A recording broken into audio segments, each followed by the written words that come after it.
ತುಲಾರಾಶಿ ತುಲಾರಾಶಿಯವರು ಇವತ್ತು ನೋಡಿ, ನಿಮ್ಮಲ್ಲಿ ಜಾಣ್ಮೆ ಇದೆ, ಬುದ್ಧಿವಂತಿಕೆ ಇದೆ, ತಾಳ್ಮೆ ಇದೆ, ಕಷ್ಟವನ್ನ ಅನುಭವಿಸಿದ್ದೀರಿ, ಸಮಯ ಪ್ರಜ್ಞೆ ಇದೆ. ಇದಕ್ಕೆ ಯಾವುದು ಕಡಿಮೆ ಇಲ್ಲ.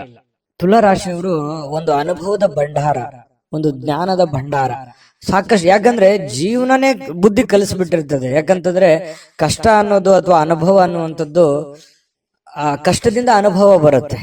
ಅದು ಅನುಭವ ಅನ್ನುವಂಥದ್ದು ಯಾವುದೇ ಅಂಗಡಿಯಲ್ಲಿಟ್ಟು ಮಾರುವಂತ ವಸ್ತು ಅಲ್ಲ.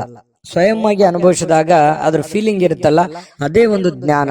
ನಾವಿರುವಂತಹ ಜನಗಳು, ನಮ್ಮ ವಾತಾವರಣ, ನಾವು ಹುಟ್ಟಿರುವಂತಹ ರೀತಿ, ನಾವು ಕಲ್ತಿರುವಂತಹ ಪಾಠಗಳು, ಗುರುಗಳಿಂದ, ತಂದೆ ತಾಯಿಗಳಿಂದ, ವಾತಾವರಣದಿಂದ ಸಹಜವಾಗಿ ಬರತಕ್ಕಂಥದ್ದೇ ಒಂದು ಜ್ಞಾನ ಅಂತ ಹೇಳ್ಬೋದು. ಆ ಜ್ಞಾನ ನಿಮ್ಮಲ್ಲಿದೆ.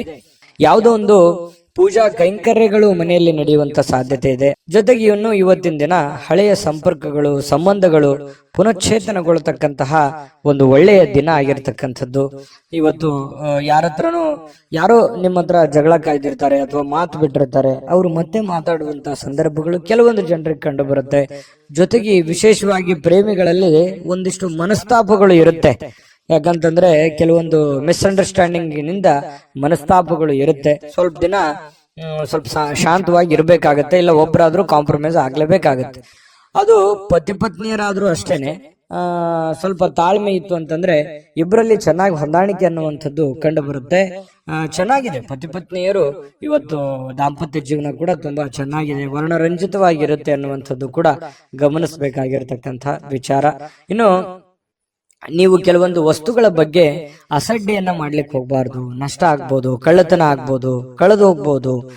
ಹಾಗಾಗಿ ಸ್ವಲ್ಪ ನಿಮ್ಮ ಬೆಲೆ ಬಾಳ್ತಕ್ಕಂಥ ಏನೋ ಒಂದು ವಸ್ತು ಇದೆ ಅಂತಂದ್ರೆ ಅದ್ರ ಬಗ್ಗೆ ಜಾಗ್ರತೆ ಇರಲಿ. ಏನೋ ಒಂದು ಗಡಬಡದಲ್ಲಿ, ಅರ್ಜೆಂಟ್ನಲ್ಲಿ, ಯಾವುದೋ ಒಂದು ಕೆಲಸದ ಒತ್ತಡದಲ್ಲಿ ಅಥವಾ ಸ್ವಲ್ಪ ಪೂಜೆಗಳ ಒತ್ತಡದಲ್ಲಿ ನಿಮ್ಮ ಬೆಲೆ ಬಾಳ್ತಕ್ಕಂತಹ ವಸ್ತುಗಳ ಮೇಲೆ ಇವತ್ತು ಜಾಗರೂಕರಾಗಿರ್ಬೇಕಾಗತ್ತೆ ತುಲಾರಾಶಿಯವರು. ಇದ್ರ ಬಗ್ಗೆ ಸ್ವಲ್ಪ ಗಮನ ಇರಲಿ.